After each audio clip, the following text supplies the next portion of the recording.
एक बुढ़िया थी, उसका एक बेटा था। बेटा काफ़ी साल बाद हुआ था और उससे पहले ही उसकी बेटी की शादी हो गई थी। तब सभी भाई दूज का त्योहार आया, सभी भाई पोटली बांध बांध कर अपनी बहनों के घर जा रहे थे। तो वो भी देख रहा था और उनको पूछ रहा था कि तुम सब लोग कहाँ जा रहे हो। तो उन्होंने बताया कि आज भैया दूज है और हम सब अपनी बहनों के घर जा रहे हैं। तो यह देखकर वो अपनी माँ के पास आया और घर आकर बोला, माँ माँ, आज सभी लोग बहनों के घर जा रहे हैं, मैं भी अपनी बहन के घर जाऊंगा। तो माँ बोली कि हमें तो तेरी बहन का अता पता भी नहीं है कि वो कहाँ रहती है कहाँ नहीं, तो तू कैसे जाएगा। तो वो बोला कि ना मेरे पास बेटा कुछ देने के लिए है। तब वो बोला, माँ मैं तो जाऊंगा, मैं पूछते पूछते पहुंच जाऊंगा। तो उसकी माँ बोलती है, ठीक है बेटा, जैसा तू चाहे। तो वो घर से निकल पड़ता है। तो रास्ते में उसे कंकर मिलते हैं, वो कंकर की पोटली बांध लेता है। पत्ते मिलते हैं, पत्तों को बांध लेता है। ऐसे ही पूछते पूछते अपनी बहन के घर जाता है। बहन को पड़ोसने चिढ़ा रही होती हैं कि सभी के भाई आए हैं, तेरा भाई नहीं आया। पड़ोसने ऐसा कहकर जाती हैं, तो ही भाई घर पे पहुंच जाता है और वो खुश होकर पड़ोसनों को बताने जाती है कि मेरा भाई आ गया है। तब सभी पड़ोसने उसको बोलती हैं कि तेरा भाई इतने साल से तो आया नहीं, तो आज कैसे आ गया है।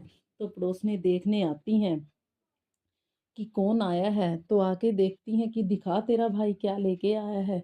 जो उसने कंकर रास्ते में से उठाए होते हैं उनके पैसे बन जाते हैं, गहने बन जाते हैं, और जो पत्ते उठाए होते हैं उनके वस्त्र बन जाते हैं। तो सभी देखकर हैरान हो जाते हैं कि उसका भाई कितना कुछ लेके आया है। तो उस अपनी बहन उसकी भाई से सारी बात पूछती है कि तू कैसे आया है। तो वो बोलता है, सारी बात बताता है कि ऐसे ऐसे मैंने माँ को बोला कि सभी अपनी बहनों के घर जा रहे हैं, मैं भी जाऊंगा। तो माँ बोलती है कि हमें कुछ पता नहीं है बहन का, तो बहन मैं ऐसे पूछते पूछते आ गया हूँ।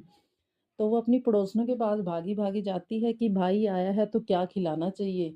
तो पड़ोसने उसको बोलती हैं कि अपने भाई को घी भुनवे चौल खिला दे। चौल में पानी नहीं डालना है, चावलों में सिर्फ घी में ही भूनने हैं। वो बेचारी शरीफ साधारण होती है और वो ऐसे ही पानी नहीं डालती है और घी में भून के चौल बना देती है। तो जब वह देखती है तो वो पूरे जल गए होते हैं। तो वो भागी भागी पड़ोसन के पास जाती है कि वो तो ऐसे कच्चे ही हैं चावल तो, लेकिन उसका भाई वही खुश होके खा लेता है। तो उसका भाई जाने की जिद करने लगता है। तो वो फिर से पड़ोसन के पास जाती है कि मेरा भाई जाने की जिद कर रहा है, अब मैं क्या करूं। तो उसकी पड़ोसन बोलती है कि चावलों के लड्डू दे दे बना के। तो वो चावल भून कर लड्डू बना देती है। उसको पता नहीं होता है चक्की में सांप है, तो वो सांप साथ में ही पिस जाता है। तो पीछे से जब उसका भाई निकल जाता है, वो पोटली बांध के दे देती है। तो पीछे से पड़ोसन आती है और वो देखती है वो भी कि इसमें सांप पिसा हुआ है। तो उसको बोलती है कि तूने अपने भाई को सांप पीस के दे दिया है। तो वो सब कुछ घर बार खुला छोड़ के भागने लगती है और अपने भाई का पीछा करते करते वहां पे पहुंच जाती है जहाँ पे भाई बैठा होता है। रास्ते में जो पंडित मिलते हैं उनसे पूछती है कि मेरे से ऐसे ऐसे अपराध हुआ है, तो मुझे क्या करना चाहिए। तो पंडित बताते हैं कि जो भाई बहन अपने भाई की शादी में पागल होकर उसको बचाएगी तो भाई बच जाएगा। वो सारा बताते हैं उसको कि जब उसका भाई शादी के लिए निकलेगा पूजा करने के लिए, तब उसके जूते में सांप होगा। जब फेरे पे बैठेगा तो उसके पास में सांप होगा। जब वो ढको पे चढ़ेगा तब उसके ऊपर चुकाट गिरेगी। तो उसको सब बता देते हैं। तो वो पागल बन जाती है और वो ऐसे बोलने लग जाती है, मांस पूती भैया खाऊं, मांस पूती भैया खाऊं। ऐसे ही बोलती बोलती भाई के पास पहुंच जाती है और भैया अपने भाई, जैसे उसका भाई वो पोटली खाने के लिए खोलता है तो अपने भाई से वो पोटली लेकर नदी में फेंक देती है। भाई बोलता है कि तूने इतने चाव से बनाए थे, मैंने तो अभी ये खाए भी नहीं है। तो वो बोलती है, भाई ये तेरे खाने लायक नहीं है, मेरे से बहुत बड़ा अपराध हुआ है, तेरे को ये नहीं खाने। और बोलती रहती है, मांसपुती भैया खाऊं, मांसपुती भैया। क्योंकि उसके जाने के बाद जैसे ही भाई ने घर पहुंचना था, उसके भाई की शादी तय हो चुकी होती है। तो वो घर पहुंच जाती है और वो ऐसे ही बोलती रहती है, मांसपुती भैया खाऊं, मांसपुती भैया। तो उसकी माँ बोलती है, बेटा ये किसको उठा लाया, ये तो पागल है बिल्कुल। तो बोला, माँ मैं नहीं लेके आई, ये तो मेरे पीछे पीछे भागी चली आई है।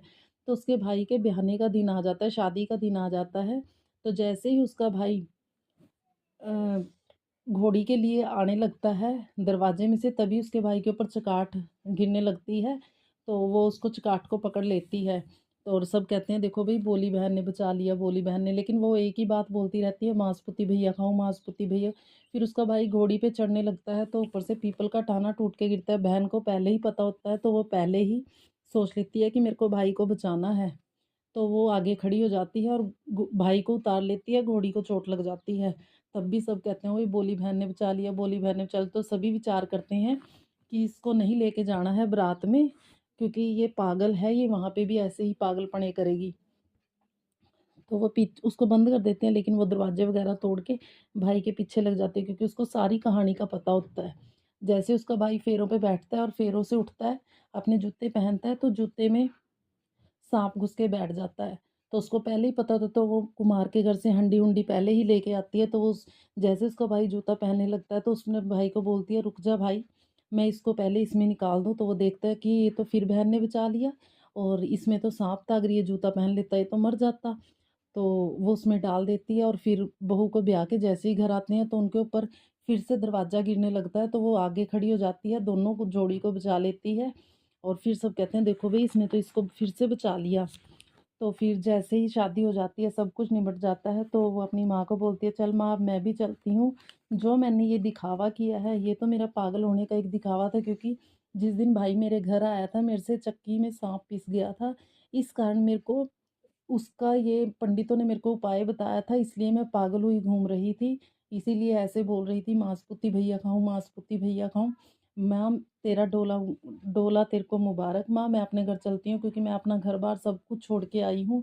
माँ तेरा बहुत बहुत मुबारक तेरे को। जैसा उस बेटी ने अपने भाई का भाई बहन के प्यार ने भाई बहन को बचाया, ऐसे ही सभी भाई बहन का प्यार बना रहे। और जो भाई दूज के दिन अपनी बहन के घर खाना खाते हैं, भगवान उनकी भाई बहन की रक्षा करे। थैंक यू वॉचिंग करने के लिए, बहुत बहुत धन्यवाद।